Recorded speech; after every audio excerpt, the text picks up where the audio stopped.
my good friend Kissi Agyebeng is correct when he says that this is indeed a job he never sought and never lobbied for.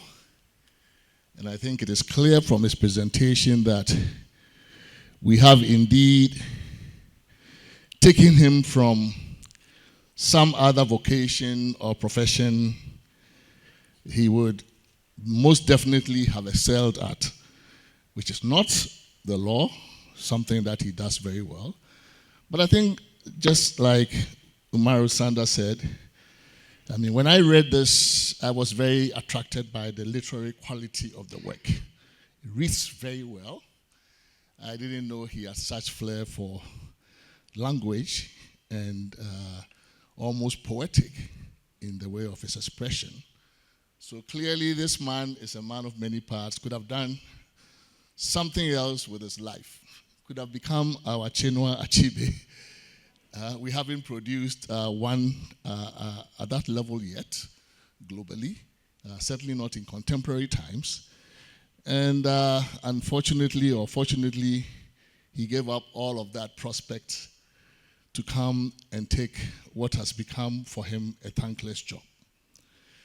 I find it actually quite fascinating that he managed in the end to kick this ball right into my court as the current, the chair of this current exercise at Constitutional Review. Now I say that because in 2017, I was among a few persons, the late Akoto Ampao being one of them, who were called upon by the then Attorney General Gloria Kufu to assist her to work on this idea of an Office of Special Prosecutor to help conceptualize it, put an outline to it, prepare something that could be used legislatively for her advice. So we did quite a bit of comparative research, wrote a few memos for her attention, and helped somewhat with the drafting.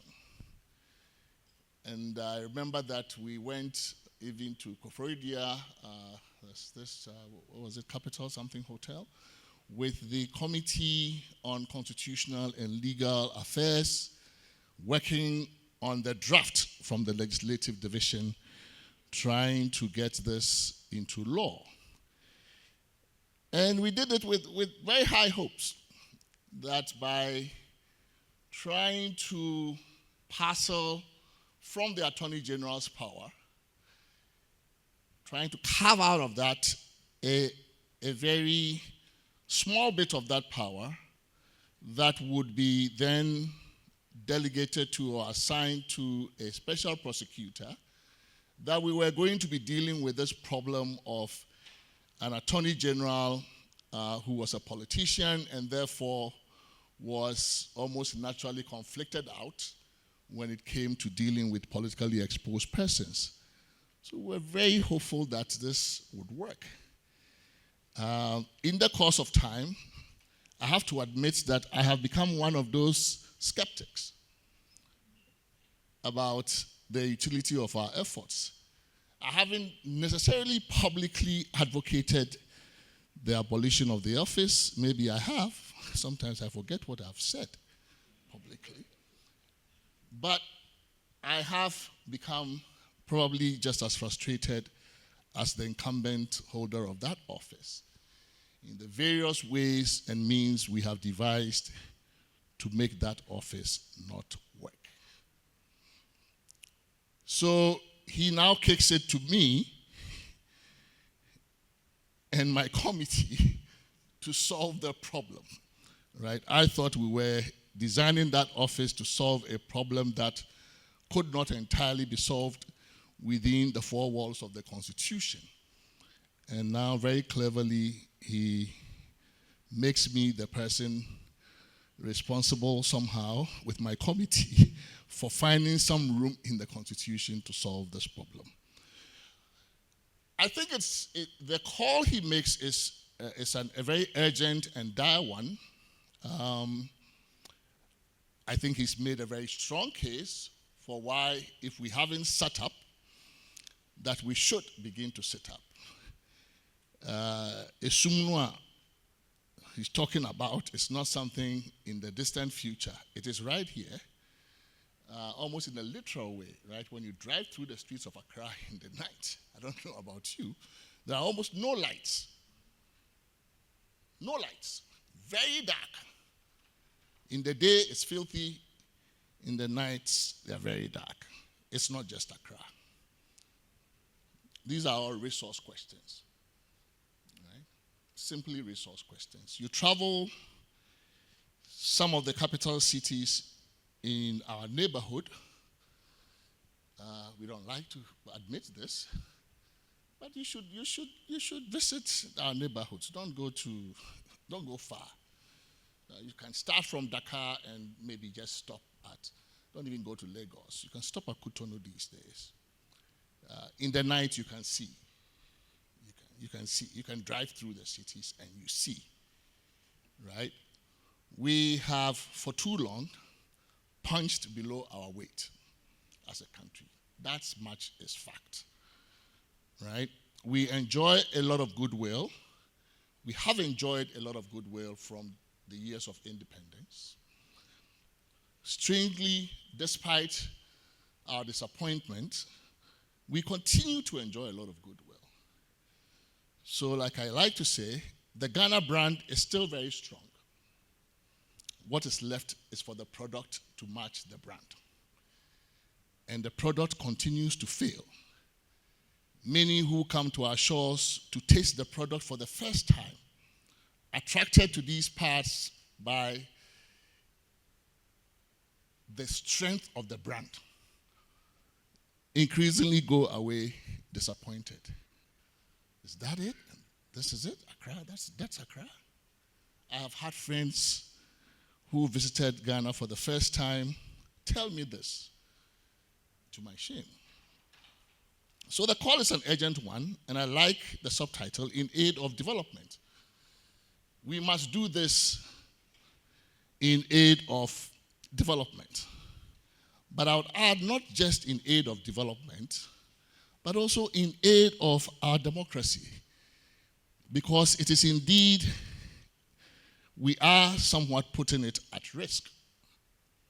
If we continue to change government, if we continue to do regime change through the ballot box, which is a great thing because we never used to be able to do that in the past, we have become experts at doing that these days. Countries come to us to study how we do this beautiful transfer of power and all of that. You know, everybody's laughing.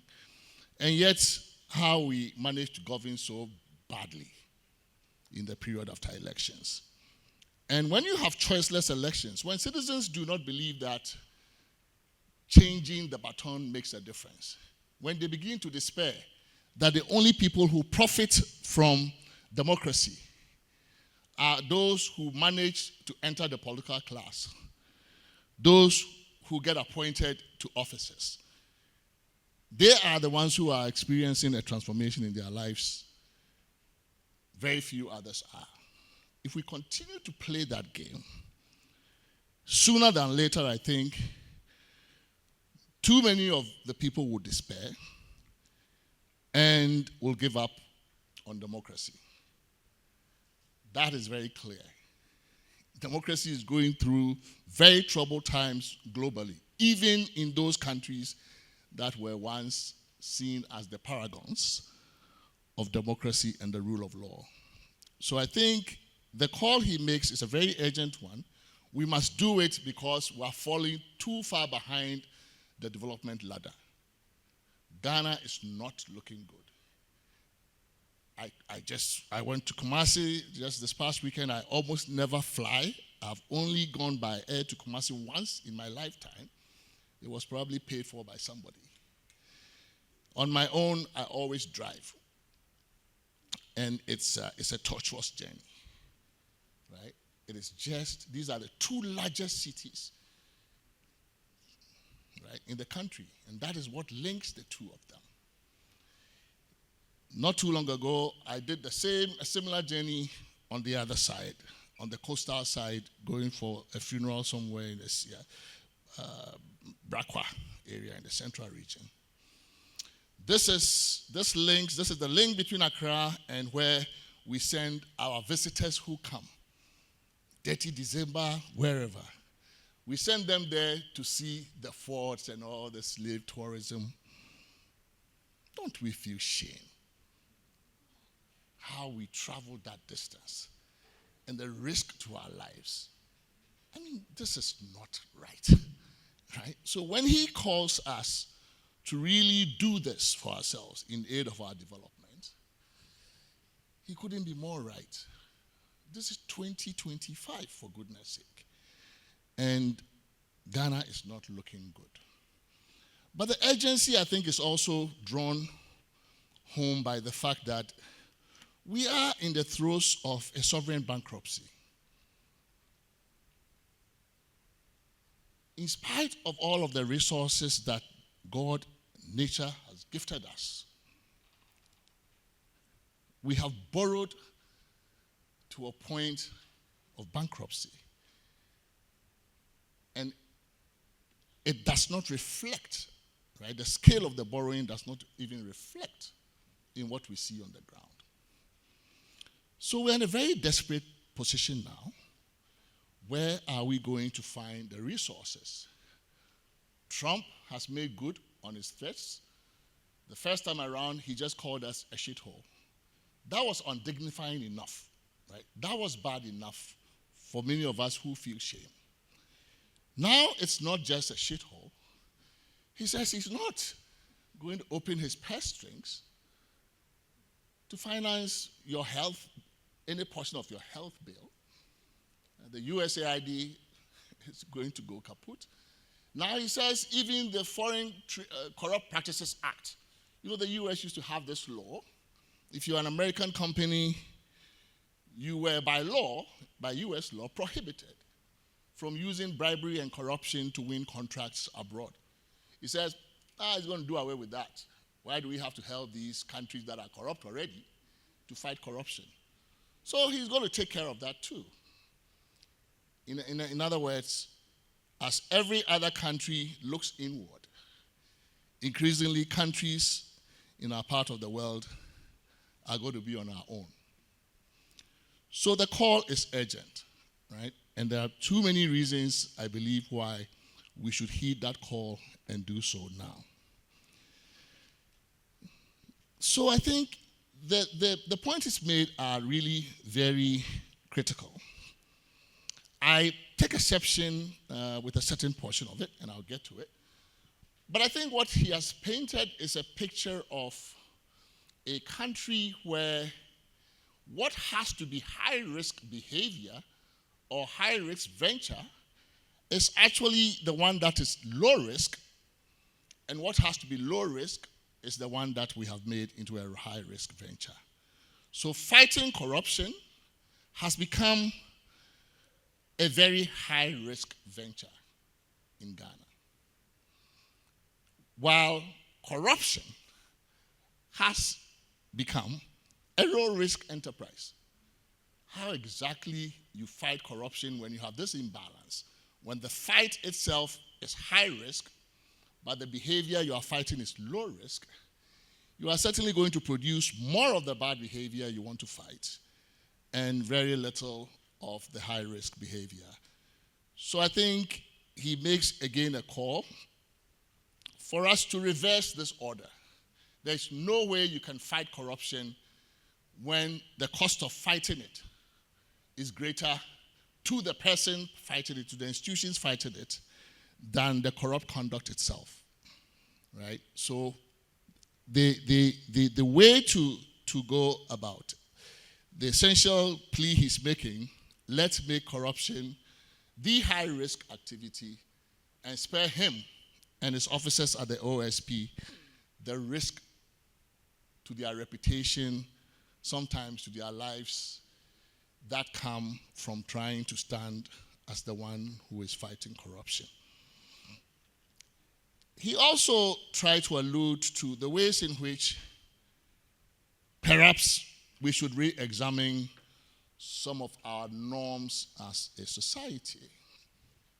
And that is a very famous, it's a very common way in which we talk about the corruption story. So you usually hear references to our gift-giving culture. It's like hospitality, right? We're not the only gift-giving culture in the world, right? I think that showing appreciation for acts of benevolence done to us by other people is actually something unexceptional globally. I think most cultures do that, right? Most cultures do that. They expect that the person who benefits from an act of benevolence or charity would express in one form or the other some form of gratitude. And in fact, within the traditional cultural setting where we see these acts enacted, you say, well, if you went to the chief's palace, you can't go there without anything and all of that. True, but I do not think that culturally that is where the cultural roots of corruption might lie, right?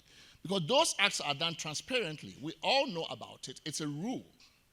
It's a rule of conduct. We all know that when you go to the chief's palace, this is the protocol. It's like the price of admission, right? It could be like the filing fee you pay at a public office, right, to get forms to do certain things. There are other ways other analogies we can apply to contemporize that act we perform when we go into a chief's palace to plead our case.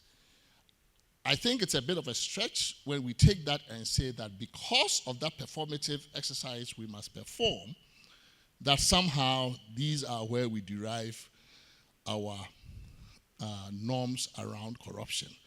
But I do think that there is indeed a cultural aspect to it, but it may not be the ritualistic, traditional culture we are talking about.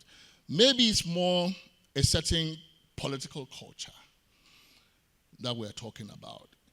And I think we have all grown to see a creeping normalization of certain practices and acts that amount to a gross distortion of our values as a society and have ended up more or less normalizing corruption in our contemporary life. So you take something and we usually use words to conceal the immorality of the act. We call it protocol, for example. What is protocol? It has come to signify all manner of things, a catch-all phrase for somehow getting to enjoy a scarce public benefit through the beneficence of a patron who has access, privileged access by virtue of his office or power to the distribution of this benefit. So protocol has become the counter-meritocratic way of getting something that all of us as citizens should be able to compete for on a somewhat meritocratic basis. But because one other person, and not you, is the one that has privileged access to the patron or to the distributor of that largesse, somehow they get the protocol and you don't. What is it? Right. It is the use of public office for private gain, to distribute certain scarce resources for the benefit of the public office holders, private relations, private associations, co-partisans, and the like. We have normalized it. So that now we can even argue, Should protocol be 10% or 15%? Maybe reserve 20% for protocol. What is it? Right? It's corruption. And we should call it by the name. There are many other things we have begun to do in our politics. This party-first ideology, the idea that when you win power, your first obligation is to use public resources, starting with public office, to benefit your co-partisans, right? So that in our democratic contest, the winner of the election wins the spoils of office, and therefore is entitled to distribute those resources in a manner that favors his or her co-partisans or their co-partisans. And there is an expectation and an entitlement on the part of the co-partisans that indeed that would be done. Right? So the party, which should be the vehicle through which we recruit our national and local leadership for policy making, is now turned into a mutual benefit society that puts itself above the nation and above the nation's interest in the distribution of public goods and services. Sometimes even to the point where public goods, even like roads, even things that are public goods, sometimes you don't understand why something is going around your house. It doesn't quite get there, then it goes next door. Even roads and streets in the neighborhood sometimes are diverted in that direction. So these are certain things that are taking root in our politics that is leading to the legitimization and normalization of corruption because they have become accepted practice across the political spectrum. Another one, what is in a public office for? Why is it that when your party wins power and you don't get a certain public office, right? If public office was for public service, some of the ways in which we clamor for public, my chi is also coming, right? Following from the Ko-woman, who I didn't expect to have that big of a problem compared to an Ashanti man. Some of the ways in which we expect public office to be used. You can go on social media. This one didn't get this office one day. It's not good. You deserve better. Better for what? For service or for self-service? Right? So it's clear that, and I don't know, both from the position of the appointing authority, perhaps, and also from the position of the appointee, but certainly from the position of the public office is a ticket to self-enrichment. So we rank them based on which one is juicier, i.e. which ones are loaded with more contracting opportunities, more job opportunities. That's how we have come to look at these things. So when Kissi Agyebeng is talking about the people and the role we play in this, it is how we have legitimized. By these behaviors, we have come to legitimize these kinds of things. And they are taking deeper and deeper roots in our politics, which is why probably he thinks that it will take constitutional review to change it. Because really what you use constitutions for, one of the things you use constitutions for, is to do what everyday politics will not do or cannot do easily, right? So if the political class is not sufficiently incentivized to act on something, or if they are likely to act on it in perverse ways, that sort of thing is a good candidate for putting in the constitution. So I can understand why he's talking about this way. Then there is, when you attempt to fight the corruption, he talks about this contradiction.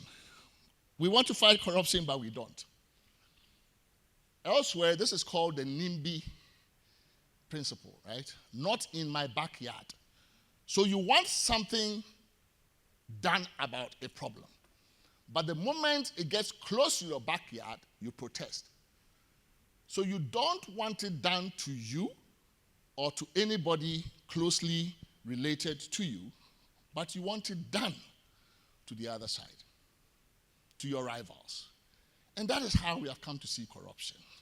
So when the Office of Special Prosecutor was set up, I think some of the initial resistance was, the expectation was that, it's going to be used against whoever then was in the opposition. So when Kissi Agyebeng started then to step on certain toes, then the calls for either his removal or the disbandment of the office and the like then began to come from within, right? So we expect that it is the other person who will pay the price for corruption, but not anybody close to us.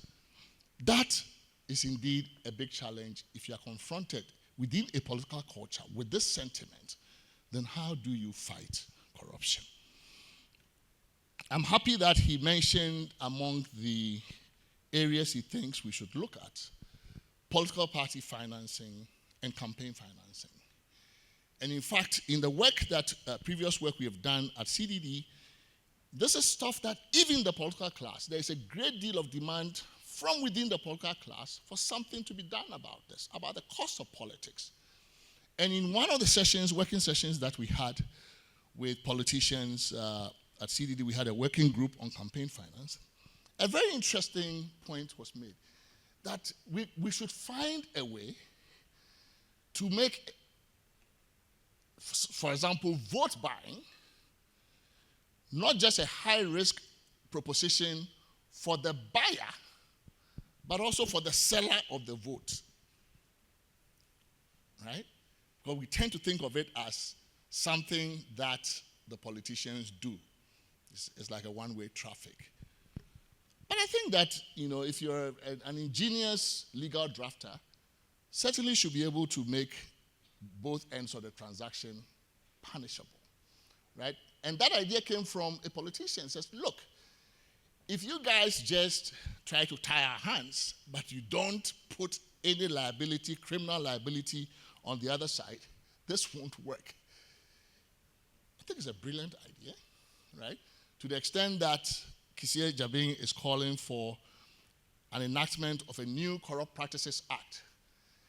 And in fact, it is long overdue. There is no way you can be fighting corruption in 2025 with an act that was passed in 1960. It's a disgrace that too many of the things in our Criminal Offences Act date back to the 1960s. How so? Why? Nothing has happened. There's been a lot of legal innovation, jurisprudential innovation around fighting corruption since then.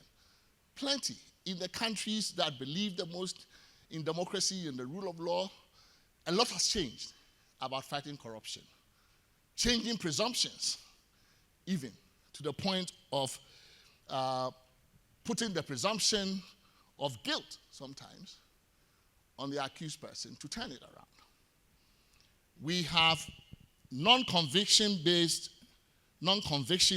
forfeiture laws in many countries in the Northern Hemisphere, in the democratic West, where you can actually go against an asset, proceed legally against an asset or a property in an in-rem action, where you might find it difficult to proceed against the person in an in personam action, right? And millions and millions of dollars of assets have been confiscated that way, including in Nigeria.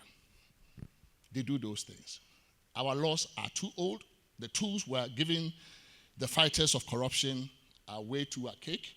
He's spoken about the way we draft our laws. Plain English. That's the way to go these days. Plain English. No need for arcane stuff. That does two things. When you draft laws, they must inform the person whose behavior you want to modify, so that without even recourse to a lawyer, the average person reads this and says, oh, but I can't do this, right? It must not take a lawyer going to a judge for interpretation before you know that the conduct you engaged in is actually the conduct that the piece of criminal legislation intended to criminalize. In some jurisdictions, a law like that doesn't put you on notice as to what it is that is criminalized, will be thrown out of court for void. I mean, it would be thrown out on a doctrine called, on the vagueness doctrine, or they'll call it, is void for vagueness. You cannot criminalize somebody when the behavior you are criminalizing is not known, plainly known to that person. We should draft laws that make sense on the face, right? He's talked about unexplained wealth loss. That's not an idea coming from the Office of Special Prosecutor or from Ghana. Unexplained loss are all over the place now, in developed countries, in democracies, in countries that take rule of law seriously. And in fact, the principle is already in our Constitution. So I'll get to answer some of his points about what we should do with the Constitution. The Constitution already gives a positive nod on the anti-corruption side through many provisions. Let's look at Article 286 and the chapter of Code of Conduct for Public Officers, chapter 24. There is Article 286, section 4. Any property or assets acquired by a public officer after the initial declaration required by clause 1 of this article, and which is not reasonably attributable to income, gift, loan, inheritance, or any other reasonable source, shall be deemed to have been acquired in contravention of this Constitution. What does it mean? It means that once you have declared your assets, whatever additional assets your next declaration shows or some investigation reveals, if you cannot explain the source of that increment in your net worth, if it's not coming from your known income, if you do not show that you've gotten any inheritance, if it was not gifted to you in a way that you can document and prove, we are going to assume. So the Constitution itself, embedded in it, is a presumption that wealth that cannot be explained is presumed to be illicitly gotten. So proceeding from that presumption, we indeed can enact unexplained wealth laws because the Constitution itself accepts the principle, right? So there are indeed ways in which in the Constitution, that important principle that we find in most countries these days, not in most countries, but in many countries these days, that are serious about fighting corruption, that principle is here. Shall be deemed to have been acquired in contravention of this Constitution. So if you cannot explain this growth in your net worth over time, the presumption is against you that you acquired it illegally. That's all an unexplained law does. And I think that there is indeed a basis in our Constitution, if we are serious about enacting a new Corrupt Practices Act, to attach an unexplained wealth law to it. He makes other proposals for the attention of the committee that is looking at the constitutional review, one of which I think the premier one is to roll the Office of Special Prosecutor into the Constitution. Well, I think, one strong case for that is that it allays any doubts as to the constitutionality of the office, right? Because there are some who continue to believe that in the face of Article, 88, the provision on the Attorney General, that the idea of an independent prosecutor is not constitutionally sustainable. So maybe this is not a question that the court has answered yet. It has answered some other aspects of the constitutional question. So he says, well, then let's constitutionalize the office. And indeed, it is not an an extraordinary request. In a growing number of countries, including in Africa, the prosecutorial power is taken away from a politician attorney general. So where you have career attorneys general, remember that's where we started. At independence, we had career attorneys general, right? Jeffrey Bing was a career attorney general, subsequent attorney general, and then at some point we changed it. Where you have a career attorney general who handles prosecution, that's fine. But where you have a politician attorney general, the idea of your colleague politician leading prosecution, going to court, and that person could actually have contested you in the last election. Imagine that, right? Because we don't put boundaries around what an attorney general could be. It could be an MP, attorney general, or it could be just a minister. But we don't have any boundaries around it. So you could actually find the person you contested in the last election who feels some time, but that doesn't say anything. What does time mean? Do I have 5 minutes or do I have 2? I get your point, right? So I think that the case for that can be made, right? And it's possible. We have an anti-corruption body in the Constitution. Unfortunately, it is saddled with other functions. It's a 3-in-1 office. Maybe we could create from scratch a prosecutorial division or something, and donate the powers that are in the OSP to that body, and then maybe allow that office to do the prosecution of politically exposed persons and all of that. So I think that there is indeed good merit. Kenya has tried to do that. The Attorney General in Kenya does not prosecute at all. There's a Director of Public Prosecution that now prosecutes all criminal cases, and that is a constitutionally independent office who has to be appointed with the approval of Parliament and that kind of stuff. So there are a number of countries in moving that direction. Sierra Leone has a Shraj-type body that also has prosecutorial power. So there are models out there we could look at. So on the whole, I don't find much about his speech that I disagree with. The one thing I am uncomfortable, and when I saw it in the title, A Few Good Men, and I think which also kept running through the lecture, is probably an implicit suggestion, maybe I'm wrong, that the way to really get a hold of this problem is through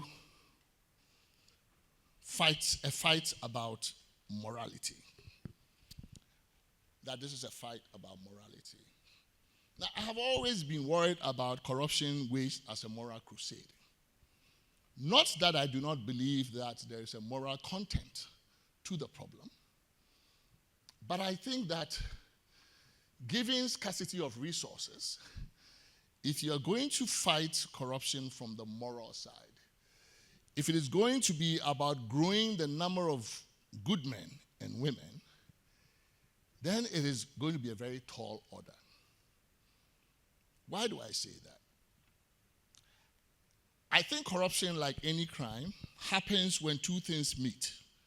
When motive meets opportunity, right? Motive comes from many different, in our system, it could come from economic insecurity, right?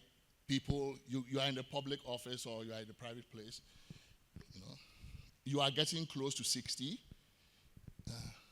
you haven't finished your project, as they call it. That is also the age when you have become more senior at your job. You have 5 years to go.